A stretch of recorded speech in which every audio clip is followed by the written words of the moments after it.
lycanthropes. We see that occasionally as well. It's just such an insult to say to somebody, well, you're such a wolf. So you could use it as a label of abuse. And if somebody did something that was so completely antisocial and separate and awful, then they could say he was a lycanthrope. There's the case of the Werewolf of Chalon, who was tried by the Parliament of Paris in December 1598.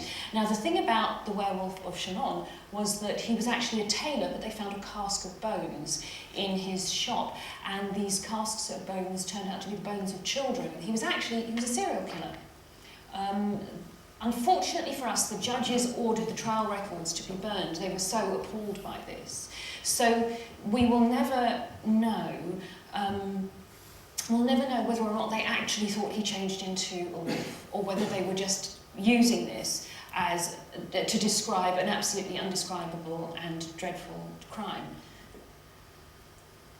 And the third category, by far the largest category, is lycanthropy as witchcraft. Now, the 15th and 16th centuries were an enormously active time for witch accusations, and there are many reasons for this. These are the people I can find who were accused of actually specifically lycanthropy. If I can find these, and people were, burning trial records because they were so aghast, and just trial records were getting lost as a matter of course anyway, then there were clearly more people than this being killed for lycanthropy or tried for lycanthropy. Certainly many, many, many being tried for witchcraft in Europe. So why the 16th and 17th centuries? What people have asked is where did that come? Where's that picture come from? The Holy Grail, yeah. Was it the Holy Grail or? Oh yeah, it was the Holy Grail, yeah. And basically you can tell that they are peasants because the uniform of peasants is covered in shit, I think. Yes, that was it. So did this come from the bottom up? Was this all the peasants who believed in supernatural things, all getting together and accusing people and sort of just creating a general foment? Or was this from the top down? And who's that? That's Lord Melchett, yes. And this is the right era, actually, because Lord Melchett served at Elizabeth's court, so he would have been a 16th century gentleman. Or was it the important sort of educated people at the top, fewer in number, of course, but who had these intellectual ideas about things and were actually causing them to filter further down into the system? Well, in fact, actually, it was probably top down, because people have always believed in supernatural things. It's a necessary but not sufficient reason for a witch hunt. People still do believe in supernatural phenomena. It doesn't necessarily mean that you're going to go around looking for witches or have sort of some major social thing going on related to witchcraft. And the circumstances that we tend to look at, there were climatic reasons undoubtedly that contributed to that being a difficult era. The mini ice age started in Europe at about kind of 1550 or so, lasted through to 1850. So there were lost harvests and the usual kinds of things that upset people.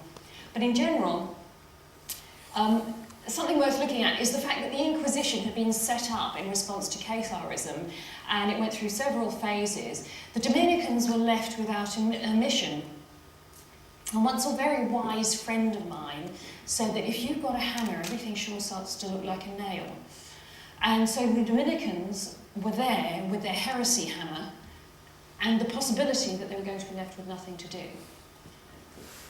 The Reformation and the Counter-Reformation happened at this time. There had been many attempts at the Reformation and attempts at trying to stop the complete authority of the Catholic Church. It had always been a part of the landscape. Now it actually started to work, it started to happen. And you can see from this map that they say, sort of at the beginning of the Reformation, before the Reformation, if you take everything on the left there as being all Catholic, and then in the middle, the midway of the Reformation, you can see Protestantism has bloomed in various places, and then at the end, the Protestantism has retracted a little bit.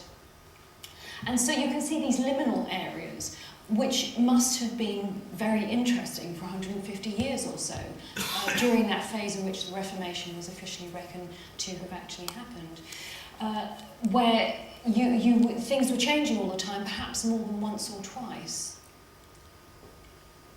And in the post-Renaissance space, we had the birth pangs of modernity. Gutenberg's printing press started producing stuff in the 1440s, and of course it became absolutely massively important for the Enlightenment and for the spread of religious ideas and all sorts of changes of ideas. But of course, it was equally used to print witch hunting manuals too. So if you've got a source of information, a medium, then you're going to get all kinds of information coming through. It meant that the witch hunters' manuals could get disseminated more easily, as well as all of the sort of Enlightenment scientific stuff that would come later. So what we have here is in 1487, there's the first great, well actually it's the second great witch hunting manual. The first one was probably Nidus Formicarius, but the Malleus Maleficarum was tremendously influential. It's also incredibly misogynistic. I mean, it's a hideous thing to read, and it was very popular for a while, dipped for a little while, and then became very popular again. There are many books that are citable as being very influential at the time. There's Formicarius that I mentioned at the top there. Jean Bodin was very influential. King James I believed very fervently in witches and managed to stir up an awful lot of feeling against them before he finally changed his mind, which didn't help all the people who'd had their fingernails pulled out and all of their relatives burned. You've got Henri Bourget, who writes a lot about werewolves and these kinds of things. There were a couple of people at the time, and this is why we mustn't think that people in former times were all gullible and superstitious. There were people at the time who were writing anti-witch hunting manuals. They weren't necessarily in line with our modern ideas, modern materialistic ideas of the world, but nonetheless they were talking about and denouncing the worst excesses of the witch hunts. And a couple of examples of these are Reginald Scott and Johann Ware. Johann Ware was under the protection of the Duke of Cleves and couldn't have done it without that. You needed somebody who was actually batting for you, who was higher in the social hierarchy, who was looking after you. We saw John Bodin earlier. I think it was Reginald Scott said something like what they did was that these manuals would quote each other. So they would say, oh, of course, as Kremer and Sprenger said, and as Nidus said. And so really what they were doing was, it looked very much, I suppose, like modern academic citations, where they would be constantly quoting each other, but there was no external sources. They were all holding each other up by each other's quotations. So it was this sort of like constant little incestuous references, really with nothing but hearsay and everything at the bottom of it. And Reginald Scott said that, something was attested to by Bodin's witnesses. It's a shame that all the witnesses of Bodin are such liars.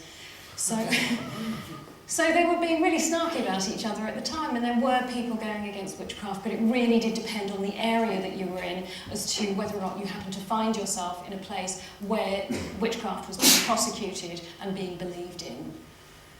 Now, I made a little map of all of the werewolf trials that I could find in France, because France is quite a country for it. Now, do you notice anything in general, about where the werewolves are?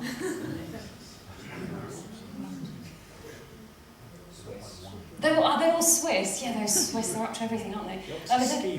They're getting towards Switzerland. But in general... Mountains, yeah, mountains. This one down here, these werewolves were the work of one man, so it just shows you what an enthusiast can do. That was...